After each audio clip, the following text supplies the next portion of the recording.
I get young children, as young as 11, 12 years old, 13 years old, because of social media, they hear these statements all the time. And unfortunately, the media now is flooded with topics on sexuality from a very, very young age. So I get these questions asked, and I'm sure you as parents will as well. She says, or they say to me, what is a crush? I have a crush on so-and-so. Kids as young as grade 1 say, I have a crush on so-and-so. And today I even got asked by some young girls at the school, quite young, maybe 10, 11, 12 years old, what is a crush? Is it halal to have a crush? So let's first of all understand what is a crush in the English language in the Western society. What does it mean? So if you look up the dictionary, anything, the Oxford or the Merriam-Webster, or you look up the Cambridge or the any kind of English dictionary, and you'll find a similar meaning, which means a crush is a strong and intense feeling which makes you think that you like someone, but it is temporary, and usually you like someone who you know is highly unlikely you will ever be with. This thing called a crush can take you into seriously dangerous areas from an Islamic perspective and from an emotional, mental perspective. People with crushes can get obsessed with their crush. It can sometimes be a celebrity, religious or non-religious. It can be someone at school because they got interested in what they see on social media, let's say a particular hairstyle or a particular look, and they go to school and they see that boy or that girl who looks like that person they saw on social media, and they find that he or she is my crush. Sometimes they have some interests that they find that maybe they have the same as them, and then they say, I've got a crush. This thing can be obsessive, and a person can turn into a stalker. They can follow that person, look at their social media page. They can, every time they're around, they act different, they act weird. Some of them, if they come on a tram or by transport, they'll probably go and deliberately wait outside the school, probably unsupervised, and then wait for the particular tram, particular transportation where they know that crush is going to be on, or they'll wait out school and wag, or they'll do a lot of things that really makes them misbehave just for their crush. It can lead you to obsession. They can stop eating, they can stop drinking, they can stop sleeping if they get too much and follow this desire of a crush. So brothers and sisters, it is a dangerous thing. Crush means it truly will crush you if you follow that desire. However, brothers and sisters, please understand me.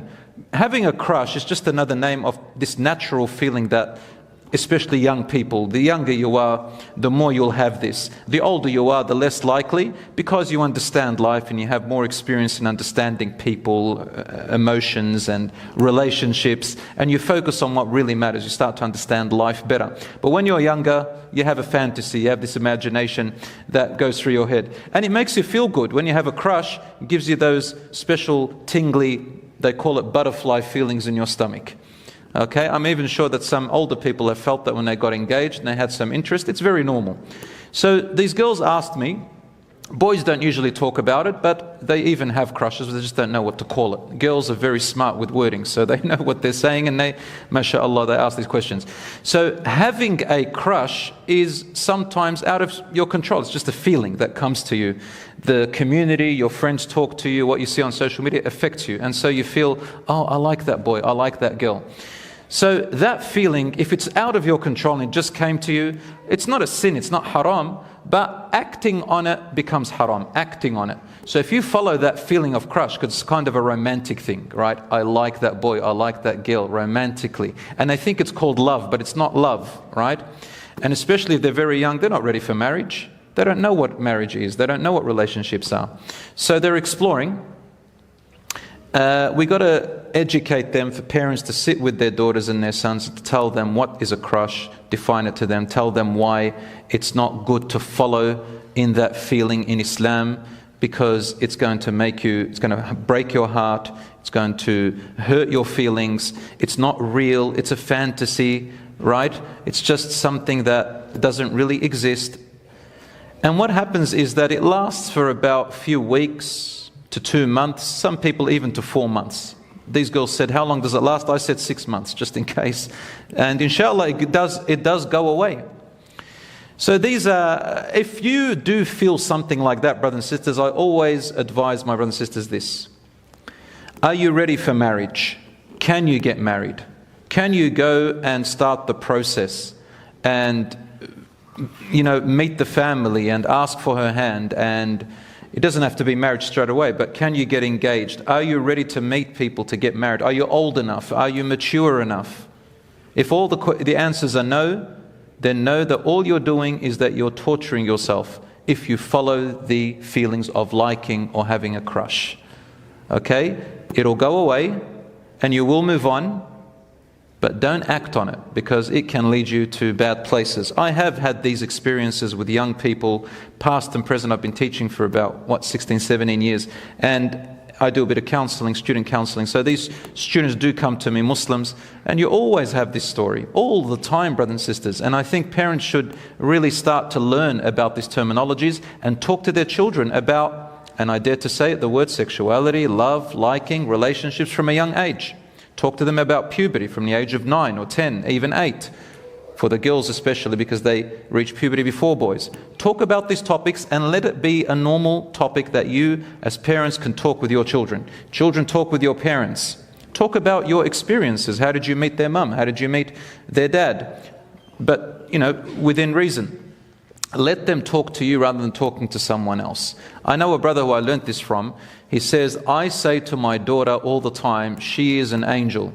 I even joke with her with cheap lines like, did it hurt when you fell from heaven because you're an angel? These cheap pick-up lines. He says them to his daughter, and his daughter says, come on, Dad, that's, you don't say stuff like that. But she became normalized to it, so that he said to me, because I know some other boys are going to come and use cheap lines to pick her up. So I'm going to beat them to it. And whenever they say it, she says, oh, my dad says those to me. My brother says that to me. So brothers and sisters, get that used to it so that she doesn't fall for the praise who just want to prey on her. Do you understand what I'm saying?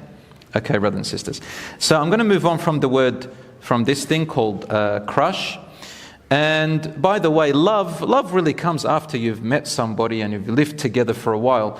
Marriage doesn't necessarily have to have intense love from the beginning. Marriage can build the love or can crush the love later on. It depends on how you build it, how you are there for each other. As a man said to Umar ibn al-Khattab, I like this person, I trust him. He says, did you travel with him? Did you stay at his house? Have you done any business trade with him? He said, no. He said, then you don't know him. Don't say you just like him. You just like what you see or what you can imagine he is.